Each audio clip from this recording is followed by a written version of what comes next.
How is again? I hope you're all keeping well. Definitely, the energy has improved tremendously since that full moon weekend, and my dreams have been off the scale. It's really, I'm sure you're having the rest of you are having dreams off the scale as well. But like even the dreaming has been so intense and so strange that even the mainstream have been forced to cover it, claiming that it's all about anxieties about COVID and stuff, but it's not. I think there's far deeper elements who are pertaining to the collective unconscious and the change in humans that are happening in some humans, I might add. And so people might be having a spiritual awakening and it's happening through their dreams. And then they go on, they look at the, Psychology Today or some other website and it tells them that they're actually afraid of COVID when they may be having like a kind of a spiritual experience. It's remarkable how the archetypes keep coming back.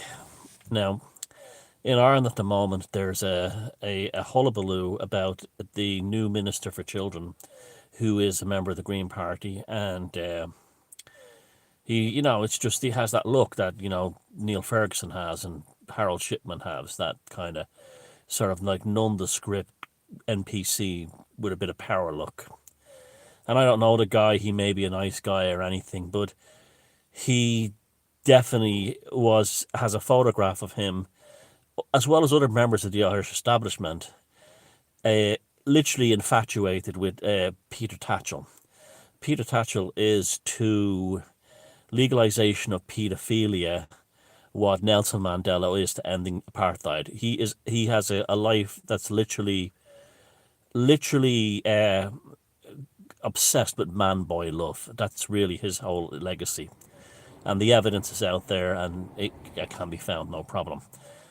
And our current minister, Green Minister, there's a photograph of him literally fawning over him. And then there's other pictures of other Irish no-talent celebrities fawning over him. Now, how the archetypes revolve is quite interesting. Now, before I get to that, he released a statement today saying that it's only a handful of extremist right-wing homophobic trolls who have a problem with this. And that's simply not true. That's simply not true. There's gay lefties who have a problem with him. And he's calling them homophobic alt-righters. And they call someone, shoot people down as trolls like that when they're asking legitimate questions is the new way of saying a witch. She's a witch, she's a witch, he's a troll, he's a troll. That you'll see that with any religious organization or government organization, they jump immediately on the troll thing because it's a way of saying a witch. That's what that is, a witch, for daring to question the narrative or the orthodoxy. Now, and it is an orthodoxy. Now, the reason why the two main political parties in the state have gone into a coalition with the Green Party in Ireland is they're attempting to create a new religion for Ireland, a new state religion. As Catholicism has failed and has been exposed through things like paedophilia and the Magdalene laundries and all the other horrors that they involved in, there's a vacuum there. And the Irish establishment believes that the way to fill that would be to get the Green Party as the new state religion of Ireland. And that's why they've been brought in as a third coalition party thing. And if you look at the same people in Ireland who voted Green today, say the ones who are in their 40s, the upper middle class ones, you will find that their parents were all fanatic Catholics. They went to charismatic prayer events. They would, read the paper to see what the bishop's latest orders were. And the same things you're seeing with the Catholic Church in Ireland, you're now seeing with the Greens.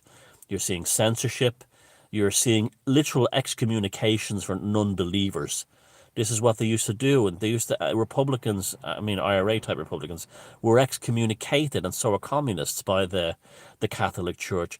Now non-believers in Greta Thunberg is the new Saint Bernadette of Ireland.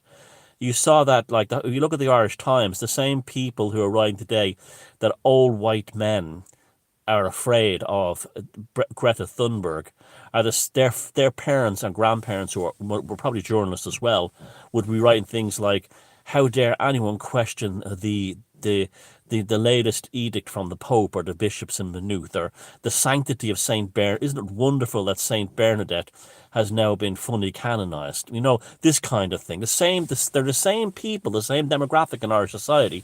They've just switched from one theological affiliation, fanatical Irish Catholicism, which is an appalling entity, onto Irish Green, which will be an equally appalling entity, and the same shadow spectral things of child abuse in the background.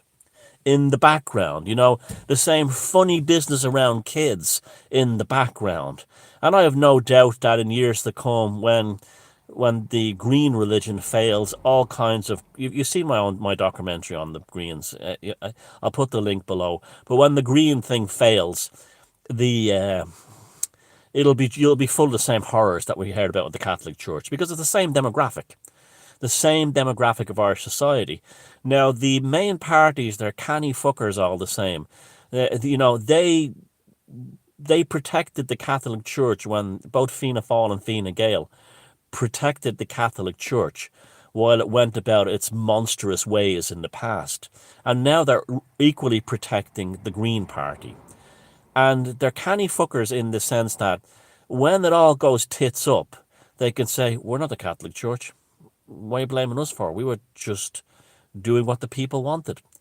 It's not our fault, even though it happened on their watch and in their knowledge. And the same thing with the Greens when that all blows up in people's face, when they reduced the same vows of poverty that the Catholic Church, you know, demanded of the Irish, to live in frugal poverty, but you'll be rewarded in the next life, and pray to Saint Bernadette, is now been transferred as the same archetype over to the Green Party, who are, you know, punish yourself for your carbon sins and pray to Saint Greta Thunberg.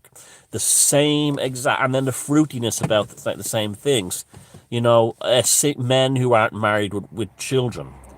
You know, like the Catholic priest. In the past, you had a Archbishop John McQuaid of Dublin, the Archbishop of Dublin, going up to the Irish government and telling them what they do, what their mother and child policies are. Right, a man who was a notorious pederast, right, and covered up the sex crimes of the Catholic Church under his watch, going into government buildings and telling Irish people how to run their families when he doesn't have kids. And here we are again, a minister for children who's gay. That's his own business. I have no problem with gay people, and you know, is deciding how Irish people should treat their children. And again, he's covering up for a paedophile. A paedophile advocate. I want to give that. There's no proof that Peter Tatchell is a paedophile, but a paedophile advocate. I would retract that statement. But he definitely is, absolutely, 100%. And they're trying to gaslight people now into saying that's not true. And the same treatment of people in the past has said, you wouldn't believe what's going on in the Magdalen laundries. You wouldn't believe what's going on with the industrial schools. Back then, if the term was around, you would have had Irish politicians and the media calling them trolls. You understand? Nowadays, it's the same people in the past who are now saying, this guy in charge of the Irish new Minister for Children, this Green Party have some very fruity past in very strange and bizarre behaviour and associations, and are our kids safe with them? They're now being the new outcasts, the new apostates. And this is why the main political parties choose them, because this is the reason that when it all goes to shit, the main political parties say, we weren't the Greens. They just wanted a coalition. We thought we were doing the right thing. That's what the people wanted. Didn't the people want carbon taxes? They'll rewrite history, just like in the past. I often wonder how many people were not fanatical Catholics back in the time of Archbishop John McQuaid and De Valera and all that stuff. You know, we always hear like, it's what, we were all responsible because we all turned a blind eye. Well, that's not true, because my parents and grandparents didn't know what was going on until much later. And they didn't know what was going on at Tuam. Here we are again. This is the same thing. I mean, it's ironic that I made the Tuam documentary. And what are they obsessed with? Abortion. It's not any different than nuns throwing babies into septic tanks. It's the same archetype. It comes back again. And when you understand this, then you have the power to fight it. This is why you never have affiliations. This is why you say, I'm a communist, I'm a socialist, I'm a lefty, I'm a right winger, I'm a... Never do this. I'm an agreeing. Never have affiliations. Because when you have affiliations, you're then out of... you no longer have enlightenment. Because you're submitting to the dogma.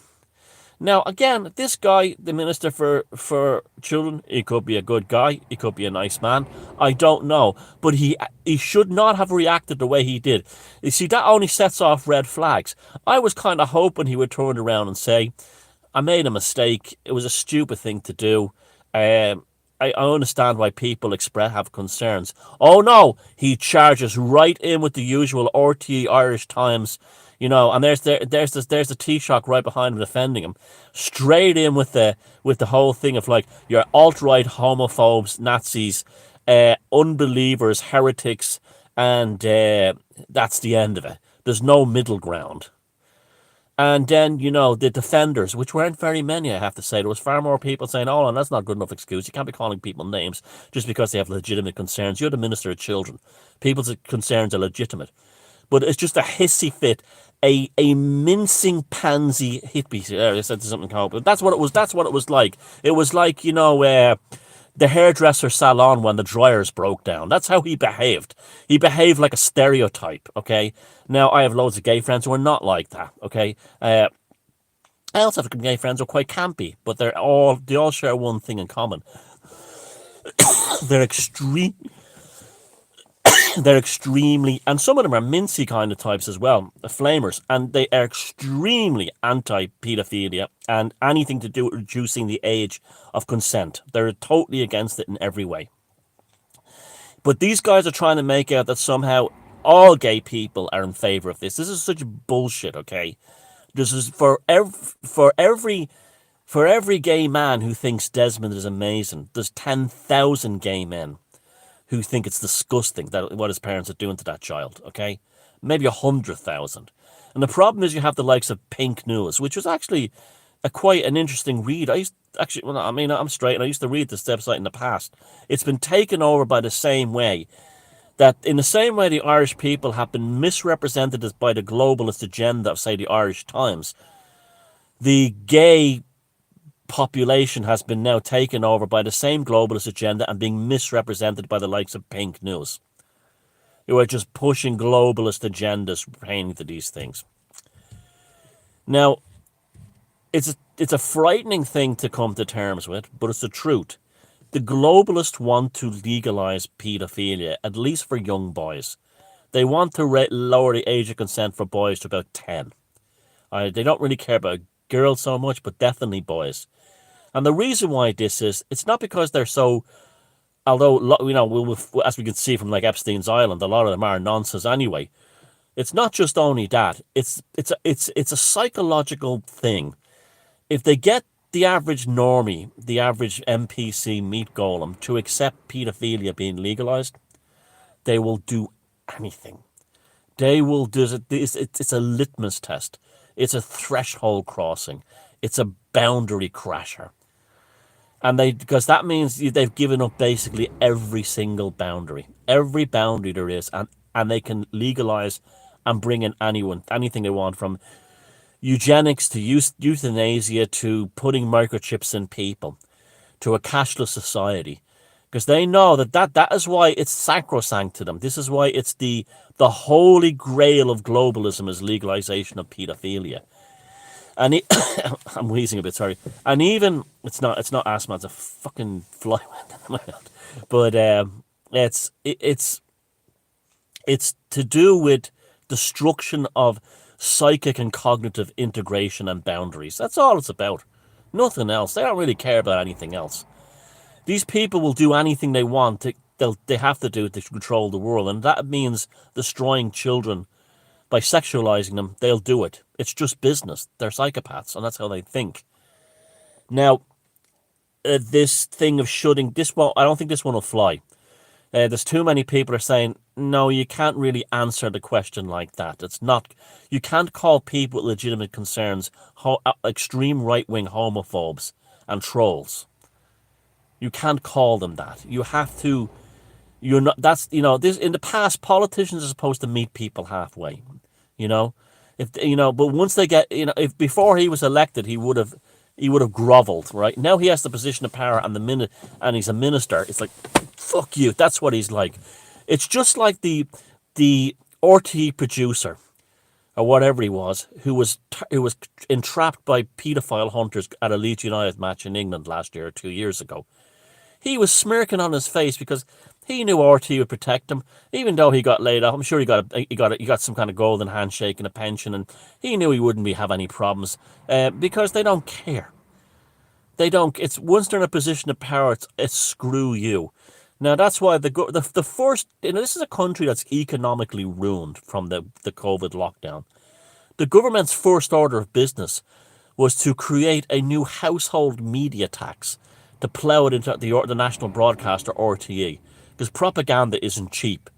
The first order of business is social engineering and propaganda, not creating jobs, not dealing with the homeless, not dealing with infrastructure, not dealing with the economy. No, the first order of business is to get a guy who's Peter Tatchell friendly into the Ministry of Children and to get the government and to make sure that the government propaganda agency RT is completely and totally, and this is happening in your country as well. It's not just my country. This is the beautiful thing about the internet. It made us see that there really is an agenda that's put out these transnational global entities, and they use everything from slander, but they also use things like schmaltz. Schmaltz. You always remember that scene of like when Bill Clinton was ever caught doing something, you go pretend he was crying. I'm sorry, this kind of thing. And that's just a schmaltz thing, the whole schmaltz. Obama's whole reputation and mythos was built on schmaltz. Just complete schmaltz. Everything, get the superficial platitudes and all this stuff. And it's fascinating to watch. I mean, I'm not angry about it. I'm watching these things unfold like I'm watching a performance of Shakespeare's Othello. It's like, it's not that I'm like, I'll never go down to a protest to I'm one of the people, I'm going to protest and all this stuff, and I'm going to go on a march against this guy. I will never do that because I'm not going to give my energy away to that. And what I'm conveying to you here is not anger. It's just like, wow, here we go again. It's like amazing, isn't it? That's how I feel about it. And because I'm seeing this all in a way that you can step outside and see it. Now, that's why I'm amazed. One of the reasons there's absolutely zero alternative to this in Ireland. I mean, the what they call them, the patriots or the nationalists, whoever they call themselves, are trying to stand up to all this stuff. They haven't got a hope in fucking hell, and I'll tell you why. Because they're waving their St. Peter's flags. That's why. And there's there's hundreds of thousands of Irish people who don't like what's going on with the top, but certainly are not going to go back to a bunch of rosary bead maulers talking about our true religion. This import from the Middle East called Catholicism, Christianity. There's probably even a million Irish people. I'm not going back to that, and that's why the likes of the National Party and all these people are absolutely doomed, because they want this De Valera thing. They have this thing like things were better in the past for communities in Ireland. They were, and that's because of the Catholic Church. That's wrong. This is the problem. They had faith in Jesus, and they went to church and they prayed. No, that's not the reason why. They prayed. Many of them prayed out of fear. They went to church out of fear. They'd be talked about by the priest that they didn't go in small villages. They would have, now in the past you'd have the same families would have had that, like, have one or two environmental scientists in the family today who work for the Green Party or vote Green. They're the same families who 50 years ago would have been boasting about, my daughter's a nun. My daughter's a nun. Oh God, my daughter's a nun. Or my son Sean, he's gone into the cemetery. Oh, he's made us so proud. Oh, we're so proud of my son. He's gone to the cemetery. Can you believe it? I've got a nun and a priest in the family. Now it's nowadays goes, I have my son, Finian Funkers, Finnacon Funacon. He's just graduated from Trinity in his degree in environmental science. Blessed. And my daughter, whatever her fucking name is, she's just joined the Green Party as a carbon crimes investigator. Oh, I'm so proud. The same people, the same families they would have been. The archetypes repeat. Only the context changes, but the actual underlying structure of the archetypes are the same.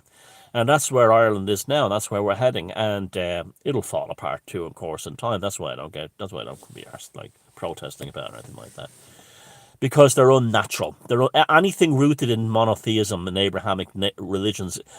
That includes things like communism, the green movement, this whole globalist agenda.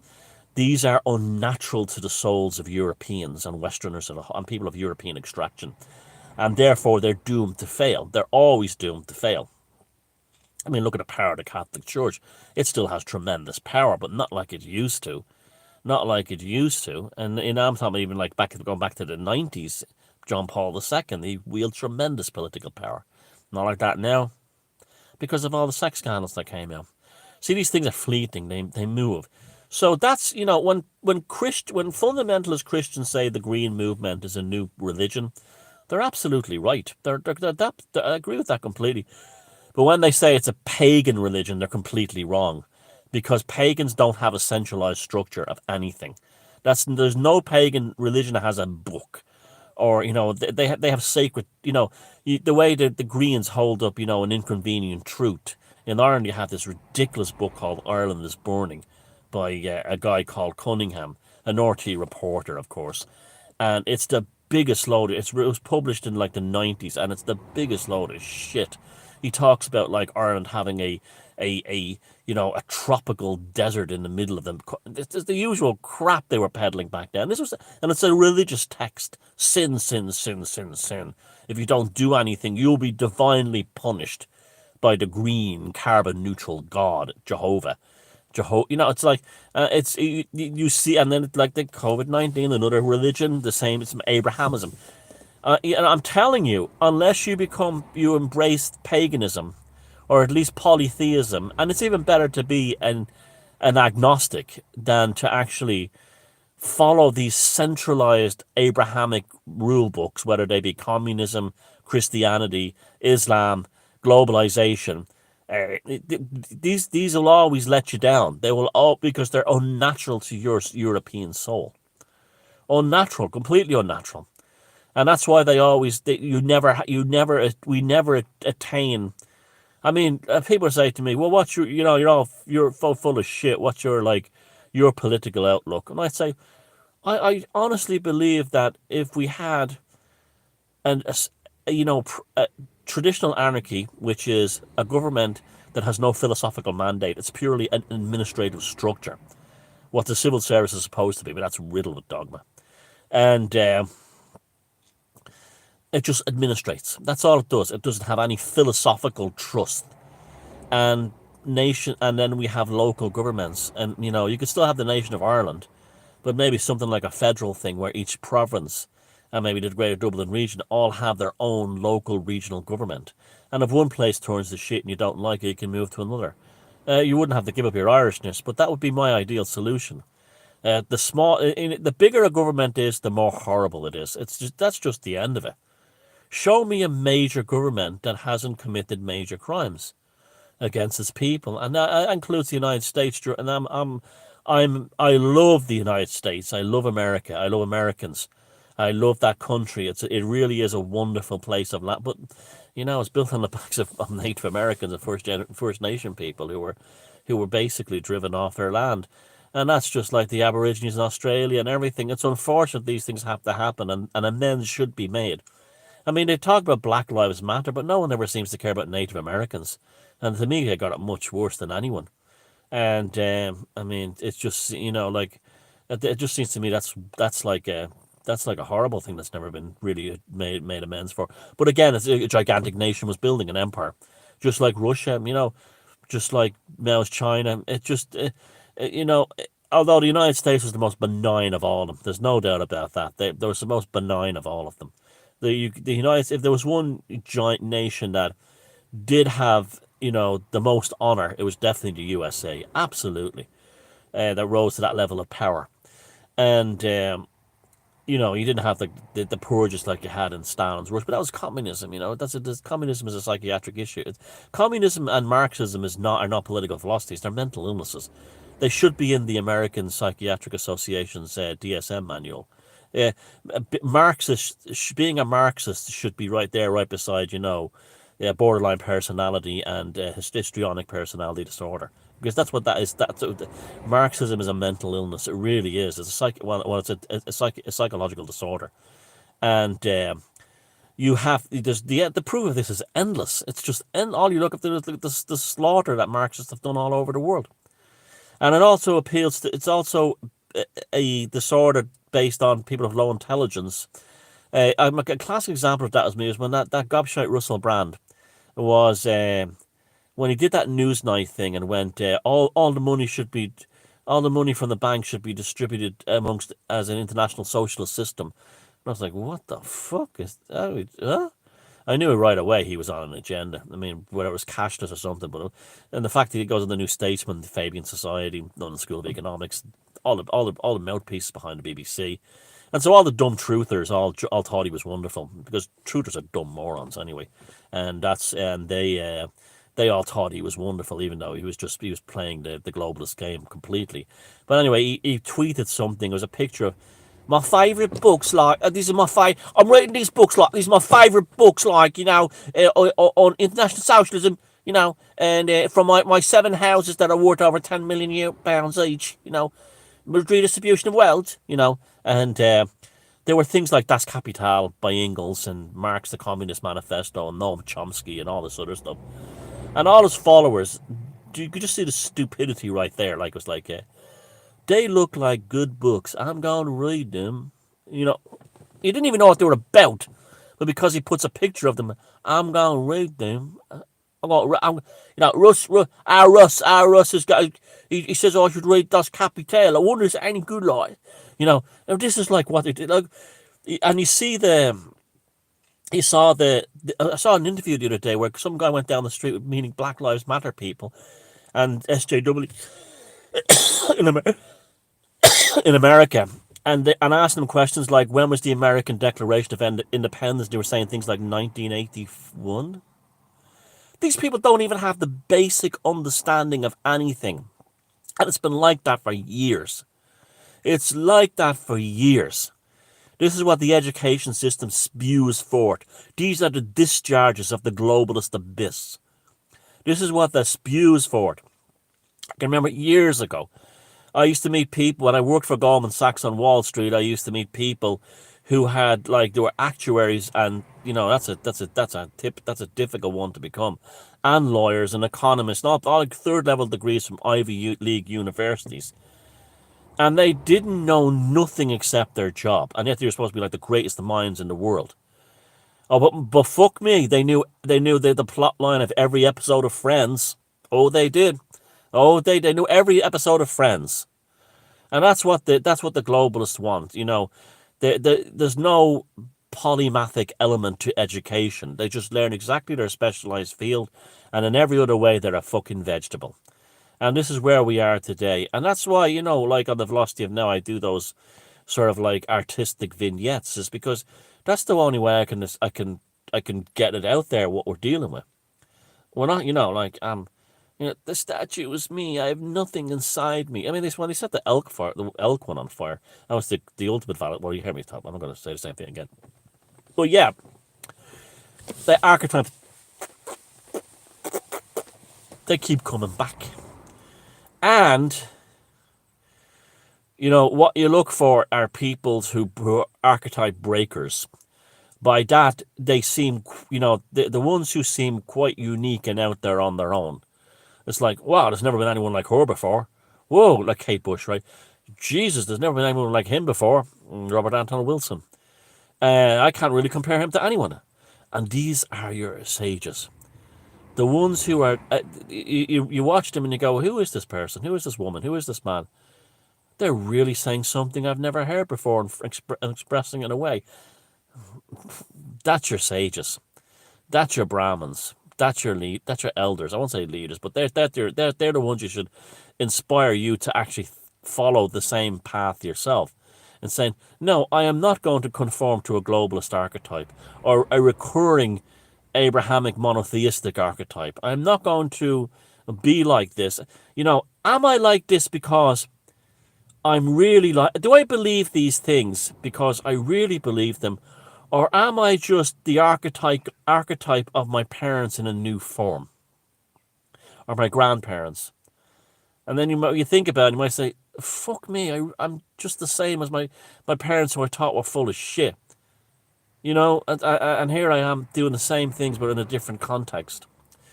You have to be archetype breakers in many ways, and then you develop your own archetype, and then you apply your own archetype. It'll be like when I said about the thing about chaos magic and Uber Savage Units, like Exit to Brooklyn. You'd think like my book Sorcery, I talk about James Joyce in Ulysses, where Joyce is literally manifesting himself as an archetype through Leopold Bloom and Stephen Dedalus, and his wife Molly through um, Molly Bloom, and his wife. What was Joyce's wife name? Sorry, brain freeze. But Nora, and so he transferred. So in many ways, Joyce was sort of like doing chaos magic in a way through that stuff, and so surrealism does give you a point out of it. And I see, like a lot of the problems too with the alternative scene is that like the Irish alternative scene, it's sort of like Christian. There's a lot of that kind of Catholic stuff, Christian stuff going on with the alternative scene as well. It's like, oh, all outsider art is satanic pedophiles and satanic. It's not. It's just you need, like, one of the reasons I study the occult is like that. I know these people use the occult. I mean, I was talking about Brian Gerrish there yesterday, and he and I would differ greatly on this. But it's the way I see it is, if they're really involved in the occult, which most of them aren't, but some of them are. I want to know how they're doing it and how it works, because therefore I can defend myself from it. So that's the point why you learn it. You don't like, like the holding the one eye and hand thing. Everyone goes, I satanic metaphors. That doesn't mean that at all. That comes from paganism. That's the deflecting the all-seeing eye, the eye of jealousy or the eye of envy. And that's why they do it. It comes, it's common all over Southern Europe, and it probably was common everywhere else. But they like there's a woman left a comment on I made a thing about the occult roots of 4th of July and its relationship towards the Balefire, and the Balfire and the St. John's Eve and so on. Fascinating stuff, by the way. And she left a comment saying, "It's a wonderful expose. Seek Jesus and reject paganism." And I said, "Madam, you are lost. You are lost."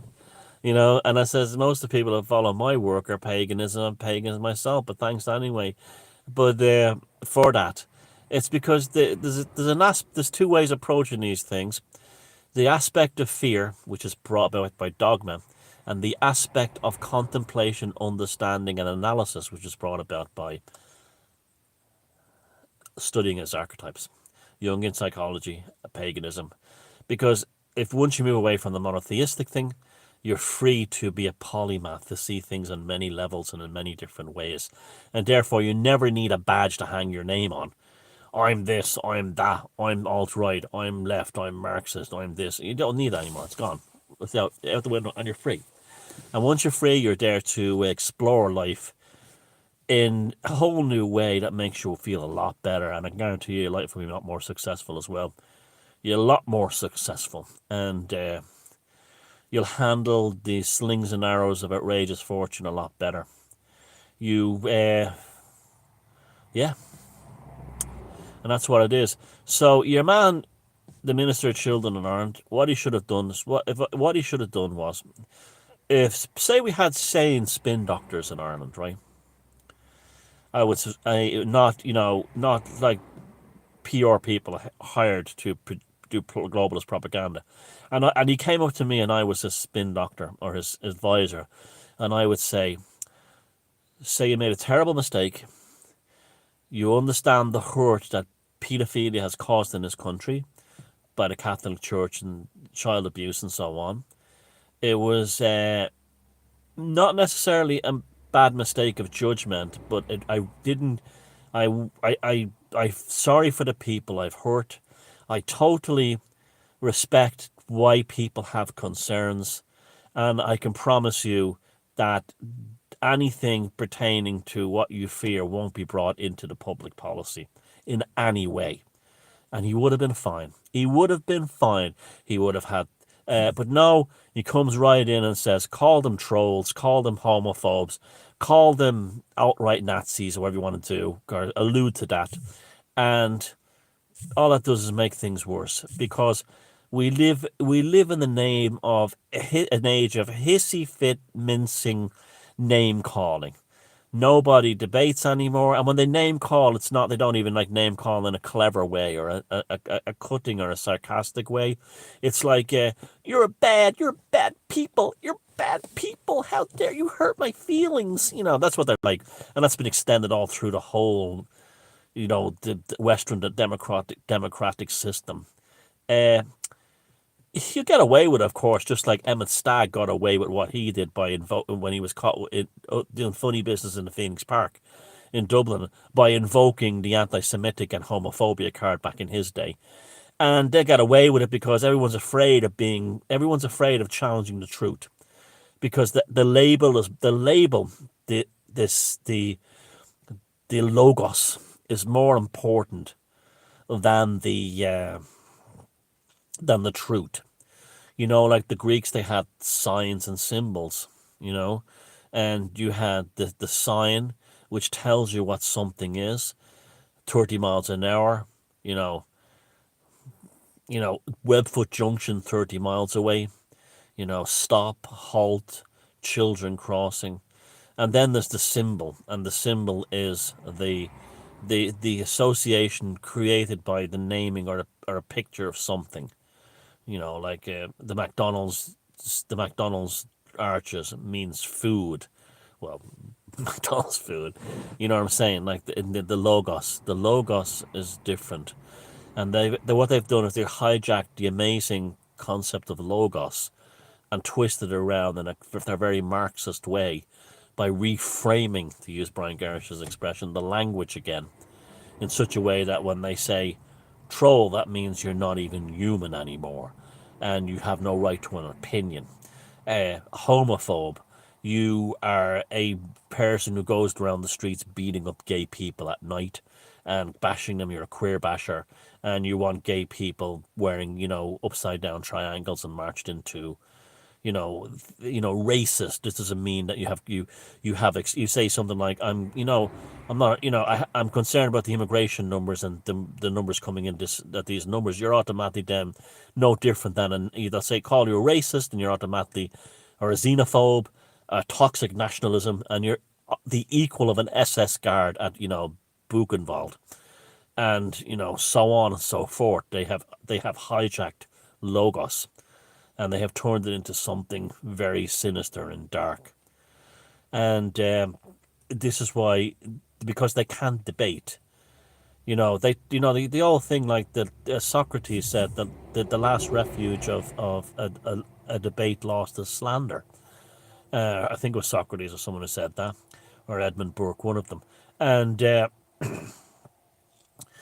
instead of them saying, well, you might have a point, let's talk about this, I'll meet you halfway, they immediately go in with homophobe, racist, alt-right, troll. And that's because they can't win the argument. And you always remember that. And if they have reduced it to that level, you've already won. Good night.